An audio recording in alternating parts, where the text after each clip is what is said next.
एक उदास शाम की बात है जब मौत की खामोश चादरें बनु इसराइल की गलियों में फैली हुई थीं। हवा में लहराते कफनों की बू, आंखों में जमे हुए आंसू और कानों में मरने वालों की आखिरी सिसकियां गूंज रही थीं। ताउन की वबा ने एक अजीब खेल खेला था। जहां बादशाहत के मजबूत किले बेबसी से कांप रहे थे, वहीं एक गुमनाम नबी हिजकील अलैहिस्सलाम अपनी झोंपड़ी में अल्लाह से मुनाजात कर रहे थे। अचानक आसमान से एक नूरानी आवाज गूंजी, ए हिजकील, उठो और मेरे मुर्दा बंदों को जिंदगी का तोहफा दो। हिजकील अलैहिस्सलाम के कदमों तले जमीन लर्ज उठी। उनकी लाठी का हर ठोकर पड़ने पर पत्थरों से चिंगारियां निकलती थीं। रास्ते में एक बूढ़ी औरत ने उनका दामन पकड़ लिया, जिसकी नवासी का जनाजा कंधों पर था। पैगंबर ए खुदा, क्या मेरी चांदसीती कभी मुझे दादी जान कहकर नहीं बुलाएगी? हिजकील अलैहिस्सलाम ने उसके आंसुओं को अपनी चादर से पोंछते हुए कहा, अल्लाह की कुदरत को देखने के लिए अपनी आंखें खुली रखो। जब वे वादी ए मुहल्लिका के मुर्दा दहाने पर पहुंचे तो एक अजीब मंजर था। हजारों लाशें ऐसी पड़ी थी जैसे कोई शैतान अपने खेल के मोहरे बिखेर कर चला गया हो। हिजकील अलैहिस्सलाम ने अपनी पेशानी पर हाथ रखा, या हय्यू या कय्यूम, तू ही हर मुर्दा को जिंदा करने वाला है। अचानक जमीन ढल गई, आसमान से नूरानी बारिश होने लगी। हड्डियां चटखटी हुई अपने जोड़ों से मिलने लगीं। एक नौजवान की उंगलियां हिलने लगीं, फिर आंखें खुल गईं। वह अचानक चिल्लाया, मेरा घोड़ा कहाँ है? दुश्मन ने हमारी सरहद पर हमला कर दिया है। एकदम सारा मैदान जिंदगी की रौनकियां बिखेरने लगा। कोई अपने बेटे को गले लगा रहा था तो कोई अपनी बहन के साथ रक्स कर रहा था। एक अजीब वाकया देखने में आया। एक जवान ने अपनी बीवी को घूरा, तुम तो मर चुकी थी। बीवी ने मुस्कुराते हुए जवाब दिया, अल्लाह ने दोबारा मौका दिया है कि तुम्हारी बदमिजाजी बर्दाश्त करूं।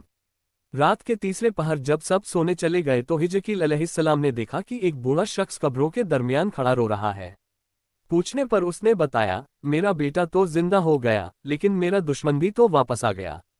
वही शख्स जिसने मेरी बेटी की इज्जत लूटी थी। हिजकील अलैहिस्सलाम ने उसके कंधे पर हाथ रखा, जिंदगी देना अल्लाह का काम है, इंसाफ देना बादशाह का। सुबह होते ही एक नया मोजिज़ा रूनुमा हुआ। जिंदा होने वालों के जिस्म पर कोई बुढ़ापे के निशान नहीं थे। 100 साल पहले मरने वाला शख्स 18 साल के नौजवान की तरह ताज़ा दम था। लोग हैरत से चिल्ला उठे, ये तो सहर है। उसी लम्हे आसमान से आवाज आए, यह मेरी कुदरत का करिश्मा है, न कि जादू। दिन गुजरते गए तो हिजकील अलैहिस्सलाम को नई मुश्किलात का सामना हुआ। एक औरत ने फरियाद की, मेरा शौहर 2 बीवियों के साथ जिंदा हो गया है।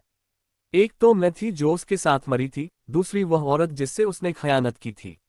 नबी अलैहिस्सलाम ने हुक्म दिया, दोनों औरतें अपने असल शौहरों को मुंतखब करें।